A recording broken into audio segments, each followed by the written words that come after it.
Olá, você que está conosco, mas que satisfação apresentar a aula do Sósia. Sim, daqui a pouquinho você terá este dublê de professor de literatura fazendo as vezes de quem explica alguns elementos do bom texto. Cá para nós, deixando a brincadeira de lado, sejam bem-vindos ao Projeto Eureka. O encontro de hoje é literário, sim.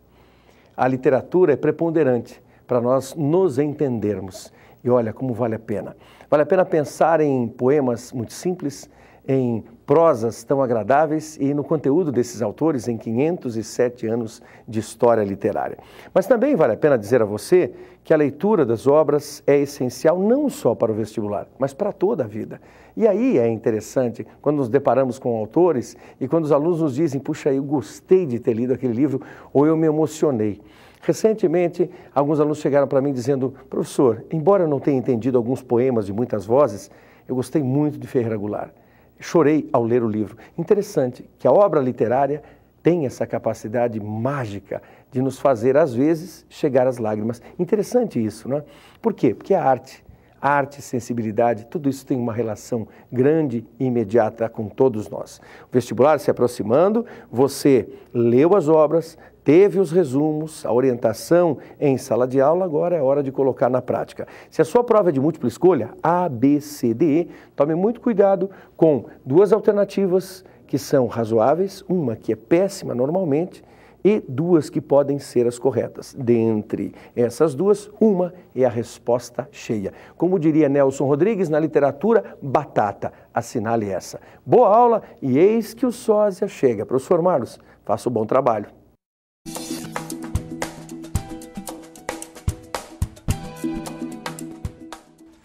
Eles não lavram nem criam. Não há aqui boi, nem vaca, nem cabra, nem ovelha, nem galinha, nem qualquer outra libária que acostumada seja ao viver dos homens. Nem comem, senão desse inhame, que aqui há muito, e dessa semente e frutos, que a terra e as árvores de si lançam. E com isto andam tais, e tão rijos e tão nédios, que o não somos nós tanto, com quanto trigo e legumes comemos.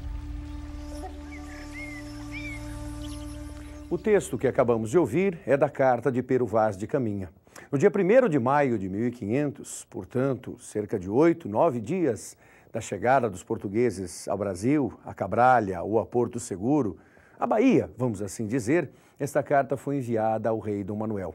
Havia uma certeza de Pero Vaz de Caminha, o escrevente mor, o cronista mor da frota, que essa carta serviria para alentar os cuidados que o rei havia, desde a época da discussão inicial desta frota vindo para o Brasil, desde aquele momento o rei havia manifestado preocupação. Pois é, essa preocupação agora teria ao menos um alento de dizer que a terra era boa, a terra era chã, de bons ares, como os de Entredouro e Minho.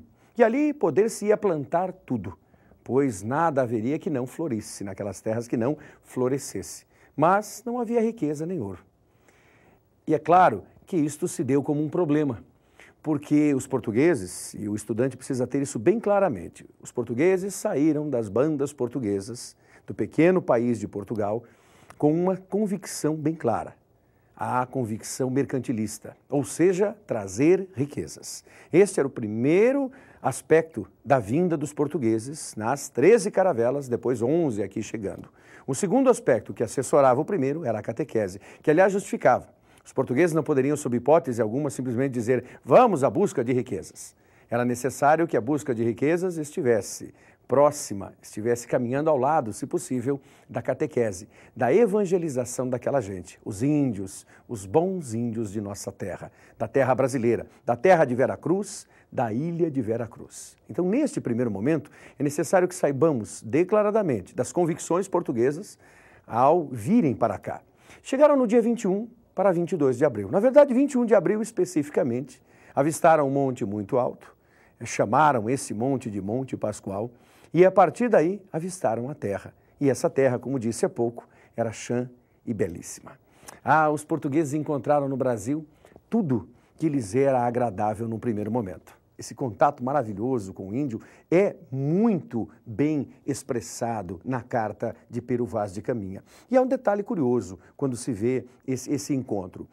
Pero Vaz de Caminha deixa bem claro ao rei Dom Manuel que as vergonhas dos índios provocaram certa inquietação num primeiro instante. Não há um número certo, específico, quanto aos índios que aqui viviam no Brasil por volta do século XVI de 1500. Temos várias situações que nos dão conta que esse número era superior a 2 milhões. Então não vamos aqui estabelecer um número fixo sim, mas algo aproximado a 2 milhões. Agora sabemos que estes 2 milhões de índios produziam mais de 1.616 dialetos diferentes, dos quais o grande destaque é o tupi. É o tupi que denomina a cidade de Coreia-Tuba, como denomina outras tantas cidades do estado do Paraná, outros tantos bairros das várias cidades, outras tantas cidades litorâneas, além de olharmos para as praias, especificamente, e plantas, não esquecendo os animais, os peixes e as aves. Quanta coisa os índios puderam ensinar aos portugueses. Então, a bem da verdade, a literatura de informação é um grande período no qual os portugueses desvendaram a terra brasileira. Destaque maior, a Carta de Pero Vaz de Caminha. Depois, alguns tratados, 2 que você merece sempre guardar, o de Pero de Magalhães Gândavo e o de Gabriel Soares de Souza. Claro que décadas se passaram para que esses tratados conseguissem, de alguma forma, observar a gente e a terra brasileira, fauna, flora e povo que aqui estivesse. A essa altura, Pero Vaz de Caminha já havia falecido, ele faleceu logo após voltar a Portugal, depois da viagem brasileira, então ele mesmo não conseguiu ver na prática aquilo que ele havia escrito com os primeiros olhos. Mas a Carta de Caminha, guarde bem isso, é a certidão de nascimento do Brasil. Então é fundamental que você entenda a importância do documento como a identidade, o rótulo, a marca brasileira em seu início. Isso é singular. Num outro instante, é bom deixarmos isso bem claro, fechando a ideia das navegações, que havia muita coragem daquela gente em singrar os mares, o Atlântico, em pequenas casquinhas de ovo como esta aqui. A bem da verdade, se olharmos, é uma belíssima embarcação, sem dúvida alguma. Agora, passar 8 semanas aí dentro, ou às vezes 10 semanas neste movimento, para cá e para lá, com comida em parte deteriorada, com água, a não ser aquela que viesse da chuva, com gosto de carvalho, muito ruim, diga-se de passagem, depois de algumas semanas. Então, este balanço aqui fazia com que qualquer homem, depois de semanas, quisesse pisar em terra firme.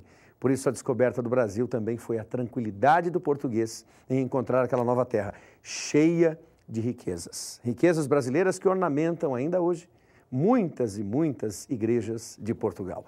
Então, a literatura informativa é uma literatura de crônica dos viajantes, também dos missionários e, é lógico, desses cronistas. Falando em missionários, aí sim vem um ponto que nos chama a atenção de forma bastante singular.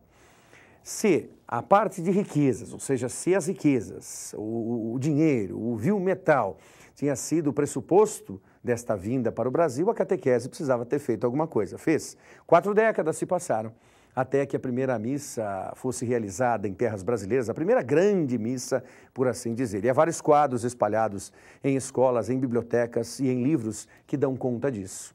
Mas além dessa primeira missa, é necessário entender que surgiu ali naquela época uma espécie de ONG, de organização não governamental, uma espécie de OCIP, que fazia a catequese em todo o mundo.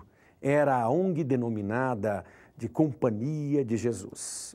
Observe, estamos usando ONG apenas carinhosamente. A Companhia de Jesus trouxe para o Brasil inúmeros padres. Vamos destacar dois grandes nomes e depois o principal.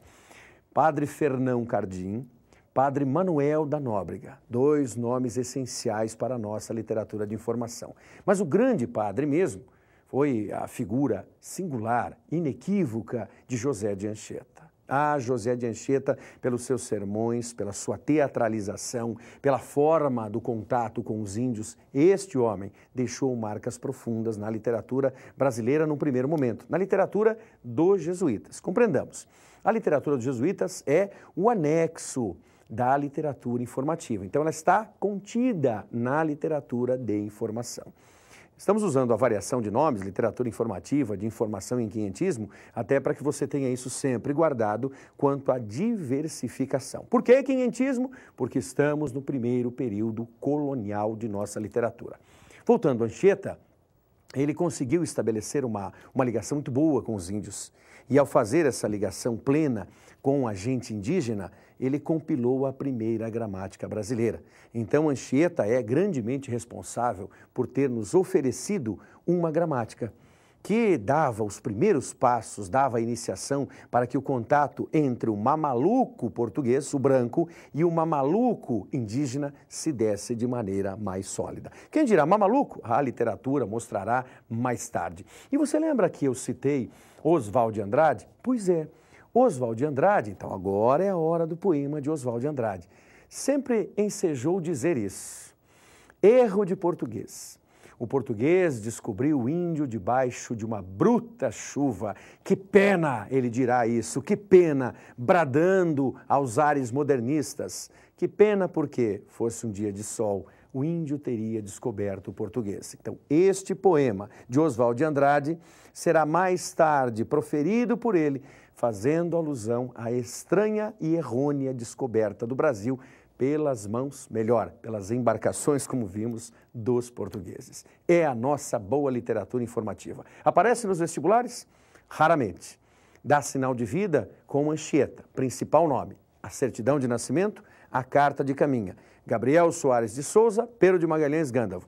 Grandes cronistas, grandes viajantes. Dois padres, amigos, próximos e corajosos. Fernão Cardim e Manuel da Nóbrega. Guarde as informações, use e abuse da beleza da literatura informativa neste país.